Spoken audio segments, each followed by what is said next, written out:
Hello, good day, ma'am and sir. First of all, I want to introduce myself.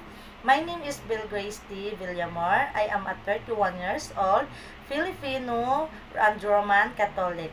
I'm living in Cebu City, Philippines. I have two kids. My son is 12 years old and my daughter is turning 5 in July.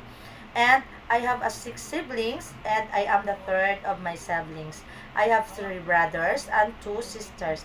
And about the experience, ma'am and sir, I have 2 years experience since 2017 and 2019. I serving for people, the parents, one 4 years old and one 8 months old.